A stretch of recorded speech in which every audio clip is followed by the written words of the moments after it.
إن الحمد لله نحمده ونستعينه ونستغفره ونعوذ بالله من شرور أنفسنا ومن سيئات أعمالنا من يهده الله فلا مضل له ومن يضلل فلا هادي له أشهد أن لا إله إلا الله وحده لا شريك له أوصيكم ونفسي بتقوى الله فقد فاز المتقون قال الله سبحانه وتعالى ولن ترضى عنك اليهود ولا النصارى حتى تتبع ملتهم قل إن هدى الله هو الهدى وإليه اتبعت أهواءهم بعد الذي جاءك من العلم ما لك من الله من ولي ولا نصير صدق الله العظيم وصدق رسوله النبي الحبيب الكريم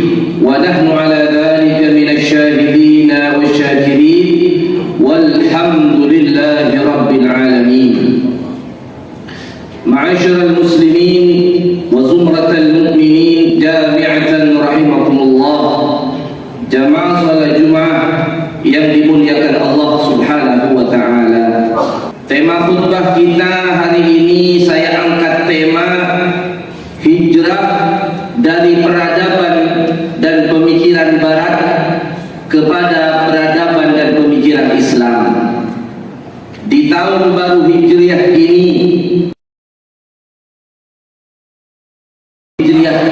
kita tahu bahwa tahun Hijriah ditandai dengan hijrahnya Nabi Muhammad SAW dari kota Mekah ke kota Madinah, yang kemudian menjadi simbol peradaban baru di dalam Islam.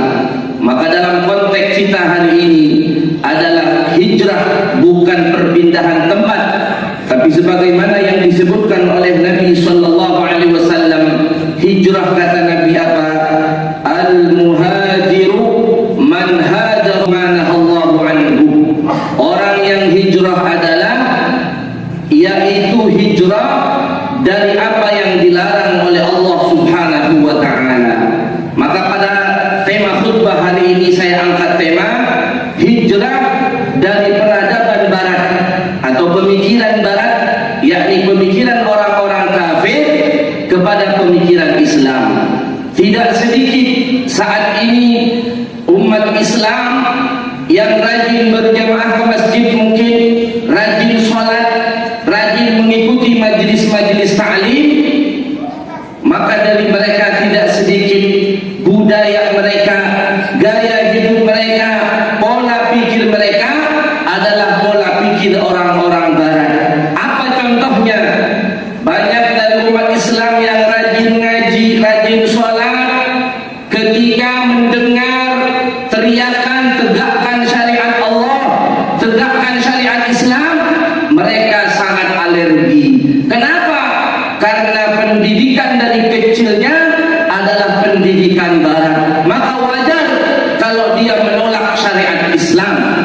Ada lagi ketika ada kelompok atau ormas-ormas tertentu yang kerjaannya konsentrasi pada amar ma'ruf nahi munkar, melawan segala kemaksiatan, maka dia juga berbicara, oh dia tidak sesuai dengan Undang-Undang Dasar 45, tidak sesuai dengan Pancasila. Itu adalah pola pikir orang-orang barat yang ingin menjauhkan umat Islam dari aturannya sendiri. Padahal aturan Islam itu sangat jelas. Aturan dari Nabi Muhammad SAW sangat jelas.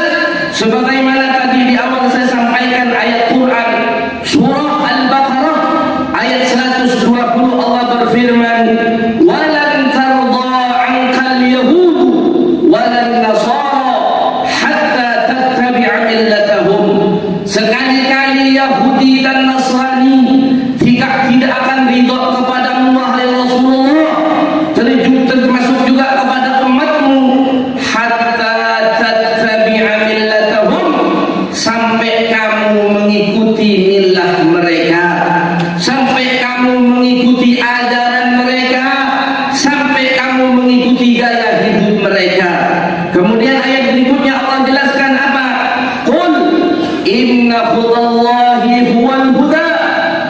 Katakan wahai Rasulullah, inna hudallah, sesungguhnya petunjuk Allah, bimbingan Allah, huwal huda, adalah bimbingan yang sebenarnya. Wala in ittaba'ta ahwa'ahum, kalau kamu mengikuti hawa nafsu mereka, mengikuti keinginan orang-orang Yahudi dan Nasrani, apa kata Allah? Malaka minallahi min waliyyin wala nasir, maka sekali-kali Allah tidak akan menjadi penolong dan juga tidak akan menjadi pelindung bagi kalian. Na'udzubillah min dzalik. Ma'asyiral muslimin, jamaah salat Jumat yang dimuliakan Allah Subhanahu wa taala.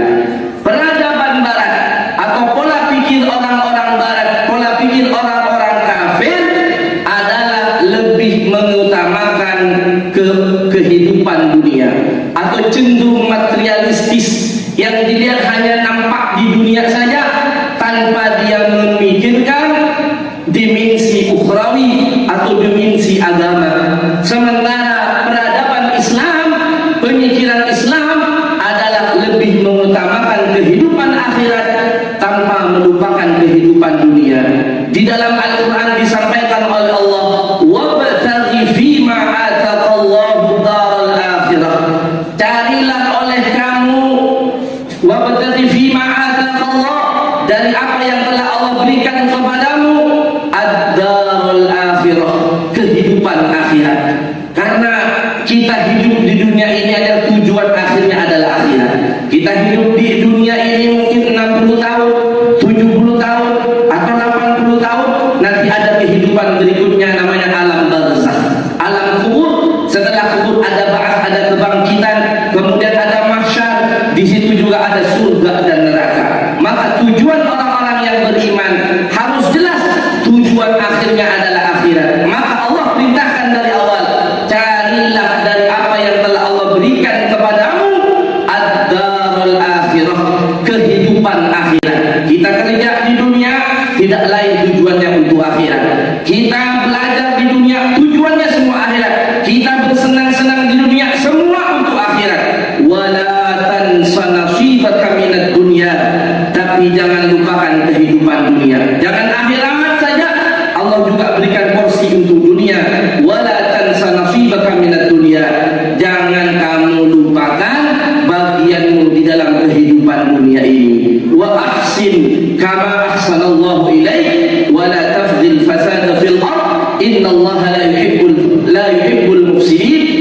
Dan berbuatlah baik, berbuatlah baik, kata Allah, wa ahsin kama ahsanallahu ilaik, sebagaimana Allah telah berbuat baik kepadamu.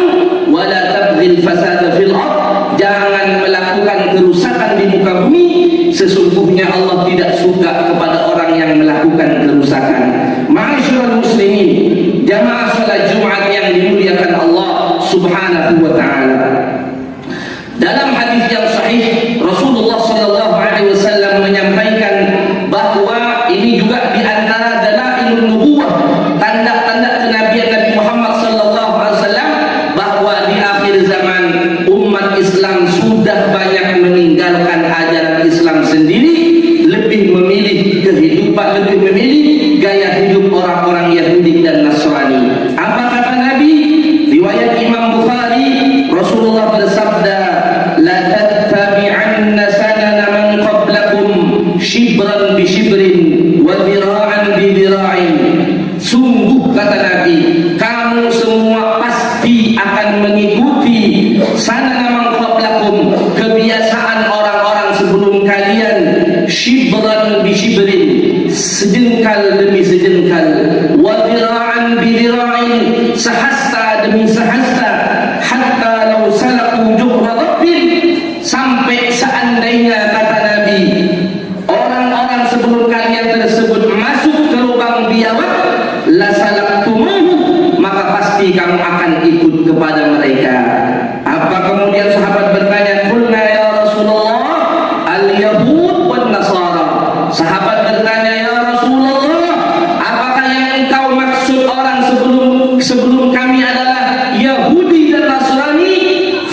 kehidupan dari nilai-nilai Islam itu sendiri. Boleh Islamnya diambil, tapi ajaran Islam tidak boleh ditegakkan. Na'udzubillah min dzalik. Ma'asyiral hadirin, jamaah salat Jumat yang dimuliakan Allah Subhanahu wa taala.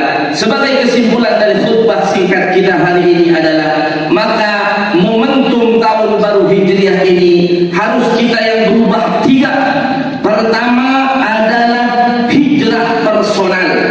Hijrah personal atau individual yang kita kenal dengan salih pribadi.